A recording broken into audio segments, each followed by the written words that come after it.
Sa halalang ngayong taon, hindi lang talento at pakulo ang baon. May bardagulan at parinigan ding baon-baon. May pabirong banat, may asaran at meron ding iyakan. Hindi ako iyakin.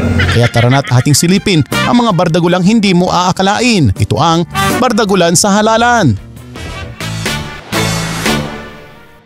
At sa una nating banatan, si Tatay ang ating bida habang nangangampanya ang Team Versosa. Tarpaulin ni Isko Moreno ay kanyang hinila. Ay, grabe yun! Tinakbuhan! Grabe yun! Hindi raw niya ito ibuboto dahil ang gusto niya ay yung Siyempre bago. Ay, di niyo buboto! Bakit niyo hindi buboto? Baka pwede yung naman natin, luneta. Ano ba ibuboto natin sa darating na halalan? Siyempre bago. Hindi, wow. Bago! Sino po yung bago? Ikaw nga sumagot sa tanong. Si Sam Versosa. Pero teka lang Tatay, ano nga ulit ang numero ng iyong kandidato? 1-5. Kung si Tatay ay tinanggal ang tarpaulin ni Yorme, aba ito namang aspiring Vice Mayor na si Chi Atienza may sariling gante. Ang akin lang naman, violation po yan sa akin dahil hindi po siya ang alkalde ko. Habang nag-iikot kasi itong ating bida, napansin niya ang tarpaulin na ipinari siya kay Sam Versosa, kahit na si Isko ang alkalde niya. Alkalde ko po is Yorme Isko Moreno Dumagoso at siya lang ang nag-iisang alkalde. Kaya, para sa akin, dapat tinatanggal ang mga ganito dahil hindi ko ang mayor ko. Joints parang mafia. Real talk lang to, mame. To the next level naman ang entrance ng ating susunod na kandidato, Sara Diskaya at ang kanyang partido may daladalang sulo.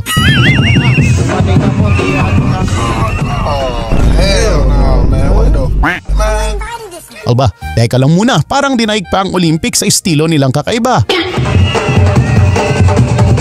At kung akala nyong tapos na ang kanyang paandar, nagkakamali kayo dahil itong ating bida may pakiusap sa mga Pasigueño. Babae naman!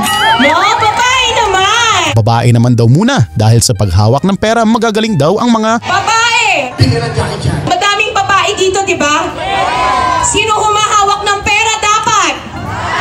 Babae! Ako ang CFO ng St. Gerard. Ako ang humahawak ng pera ng negosyo namin. Wala kaming pakialam! Kaya magaling tayo mag-ano ng funds, mag-alaga. Kaya dapat ang susunod na mag-aalaga sa inyo, dapat babae naman. No? Babae naman! Oy, sana all!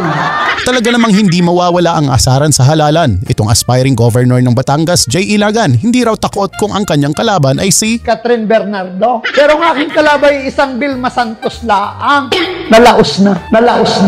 Pero kung si Catherine Bernardo at Si Andrea Brilliant. ay takot daw ito ang ating kandidato.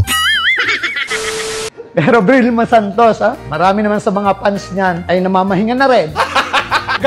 Ngunit ano nga ba ang alas ng ating bida? Ako ang governor na 24 hours ang serbisyo. Bobo ka! Tanggap ko yun! Kakaiba naman ang plataforma ng susunod nating ibibida sa kanyang nursing scholarship program. Hindi pwede ang lalaki dahil ang trip ni Governor ay babae na puno ng beauty. Kining nursing, katawan sa Villanueva, para ni sa mga babae. Dili pwede ang lalaki. At katupag yung mga babae nga gwapa. Wow, sobra man mang pogi, bossing. Di man pwede nga maot.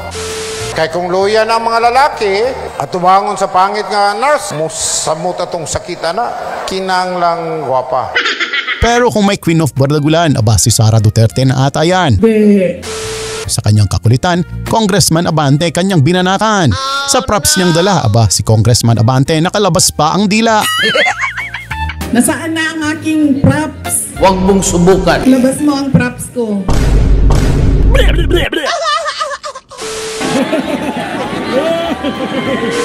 Anong tawag sa ganitong tao, mga anak? Walang?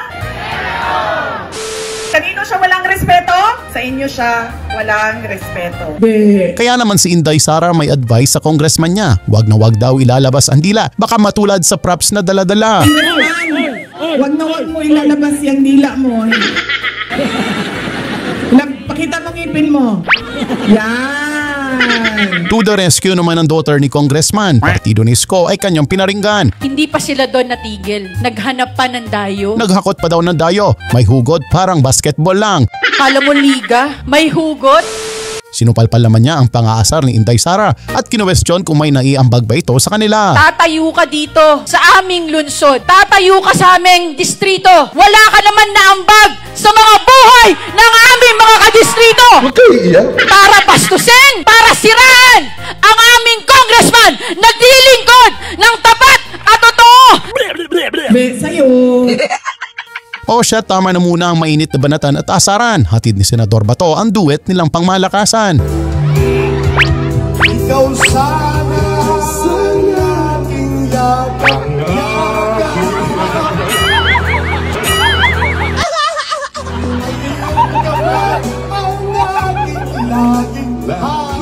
Habang nag-iikot-ikot naman itong ating bida, isa pang bato ang lumitaw sa madla. Ako ay isang model.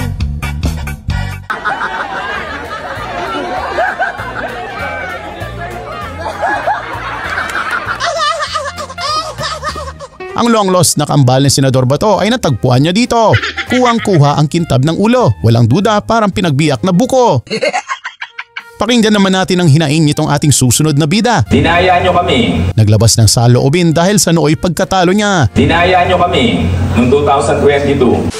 Kami ni Consiel Junjun ang nagtatagisan. Hindi, wow. Sa lahat ng survey, nung matapos ang eleksyon, andun kami sa ilalim, andun siya sa itaas. Paano nangyari yun? O siya, Atty. Sia, next time ayusin ang pagkakaupo baka sakaling manalo at wala nang iiyak pa. Hindi ako iyakin. Sasabihin nyo iyakin mo ako? Huwag kayo iyak. Hindi ako iyakin. Hindi ako iyakin. Kung nakikita ko yung galit ko ngayon, naipon ko yan eh. Sa'yo! Ibang klase naman ang pasabog itong si Meme Vice Ganda. Kesa naman daw walang kwenta ang iboto. Si Abalos na lang daw ang piliin nyo. Ginagawa mo.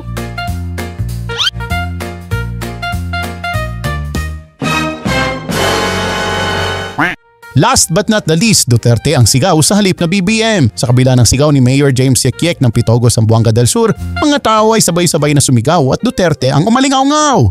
Kaloko nga kasingkito ramong Duterte. Mananilay na lang ko promote ananay lang Duterte. Ang atong isinggan karong hapuna, wala eh! BBM! BBM! Sa'yo! Wago kadungo! Wala di ko kadungo! Dahil umulo! Undang na mo! At dito na nagtatapos mga eksenang hitik sa kaganapan. Sa ating paghahanap, good vibes ang natagpuan. Kaya huwag kalimutang mag-subscribe at mag-like para laging updated sa mga kwelang eksena. Hanggang sa muli mga tropa!